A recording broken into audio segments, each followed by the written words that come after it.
સક્ષમ હોવું. આપણે બધા આ શબ્દ સાંભળીએ છીએ, વાપરીએ પણ છીએ, પણ શું આપણે ક્યારેય અટકીને વિચાર્યું છે કે આનો સાચો મતલબ શું થાય? ખરેખર સક્ષમ હોવું એટલે શું? ચાલો આજે આ જ સવાલનો જવાબ શોધવાની કોશિશ કરીએ.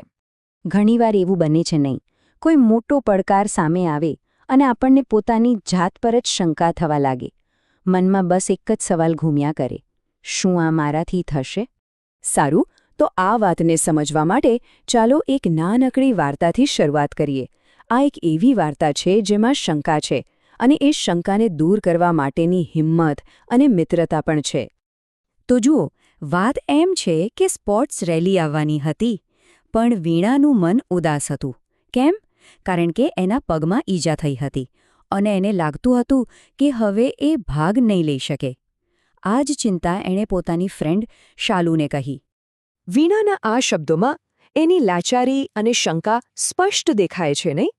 એને લાગે છે કે ઈજાના કારણે બધું જ ખતમ થઈ ગયું, એ હવે કંઈ નહીં કરી શકે. અને સાચું કહું તો આવી લાગણી ક્યારેક ને ક્યારેક આપણા બધાના મનમાં આવી જ જાય છે. પણ અહીંથી જ આખી વાત બદલાઈ જાય છે. શાલુ વીણાને એની તકલીફમાં ડૂબવા દેતી નથી. એ વીણાનું ધ્યાન એકદમ બીજે જ દોરી જાય છે, એક એવી વ્યક્તિ તરફ જે પ્રેરણાનો પર્યાય છે. એ એક એવું નામ લે છે જેણે અશક્યને પણ શક્ય કરી બતાવ્યું હતું. અને આ વાત આપણને લઈ જાય છે આપણા બીજા ભાગ તરફ. અહીં આપણે એવા લોકોની વાત કરીશું જેમણે સાબિત કરી દીધું કે સાચી સક્ષમતાને શરીરની કોઈ મર્યાદાઓ નડતી નથી. અહીં બે એવી અદ્ભુત કહાણીઓ છે જેણે ખરેખર હિંમતની વ્યાખ્યા જ બદલી નાખી. એક બાજુ છે અરુણિમા સિંઘા અને બીજી બાજુ છે મહાન વૈજ્ઞાનિક સ્ટીફન હોકિંગ. બંનેની જિંદગીમાં એવા પડકારો આવ્યા જે કોઈને પણ તોડી નાખે, પણ આ લોકો હાર માનેવા નહોતા. જરા વિચારો, એક ચાલતી ટ્રેનમાંથી ફેંકી દેવાયા, એક પગ કપાઈ ગયો, અને છતાં એ જ વ્યક્તિ દુનિયાના સૌથી ઊંચો પર્વત માઉન્ટ એવરેસ્ટ પર ચડવાનું નક્કી કરે. અરુણિમા સિન્હાની આ વાત એ સાબિત કરે છે કે ખરી મર્યાદા શરીરમાં નહીં પણ આપણા મનમાં હોય છે. શું જબરદસ્ત હિંમત! અને કંઈક આવો જ સ્ટીફન હોકિંગ સાથે થયું.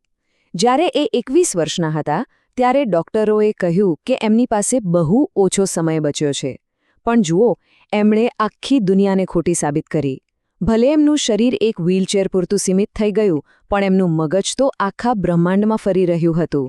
આ જ તો છે સાચી શક્તિ, જ્ઞાનની અને ક્યારે હાર ન માનવાની ઈચ્છાશક્તિની. સ્ટીફન હોકિંગનું આ વાક્ય એ ખરેખર આ બંનેની જ જિંદગીનો સાર છે કે હંમેશા તારાઓ તરફ જુઓ, પોતાના પગ તરફ નહીં. એટલે કે આપણી નજર મુશ્કેલીઓ પર નહીં પણ સામે રહેલી શક્યતાઓ પર હોવી જોઈએ. સારું, તો અરુણિમા સિન્હા અને સ્ટીફન હોકિંગની વાત તો અદ્ભુત છે.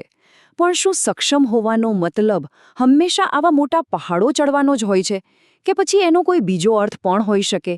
ચલો હવે સક્ષમતાનો એક અલગ જ રૂપ જોઈએ, જે એટલું જ શક્તિશાળી છે. તો ચાલો હવે મળીએ રિતિકાને. રિતિકાની કહાની કોઈ મોટી સિદ્ધિઓ વિશે નથી, પણ એની વાર્તામાં રોજિંદા જીવનની દયા અને કરુણા છે. અને ખબર છે, એ પણ સક્ષમ હોવાનો જ એક ભાગ છે. રિતિકા કોઈ પહાડ નહોતી ચડતી, પણ એ લોકોના દિલ જીતી રહી હતી. રોજ સવારે એનું સૌથી ગમતું કામ હતું ગામની વડીલ મહિલાઓને કૂવામાંથી પાણી ભરવામાં મદદ કરવાનું. ભલે આ કામ નાનું લાગે, પણ એની પાછળની સેવાની ભાવના ખૂબ મોટી હતી. અને એની સેવા અહીં જ અટકતી નહોતી.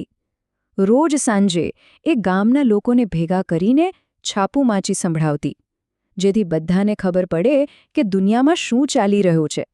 આ પણ એક પ્રકારની સક્ષમતા છે નહીં? બીજાને જાણકાર બનાવીને સશક્ત કરવું. અને એ હંમેશા પોતાની બીમાર દાદીને સમયસર દવા આપવાનું યાદ રાખતી. એની આ જવાબદારી અને કાળજી એ બતાવે છે કે સક્ષમ હોવાનો મતલબ બીજાઓ માટે પ્રેમ અને સંભાળ રાખવી પણ છે.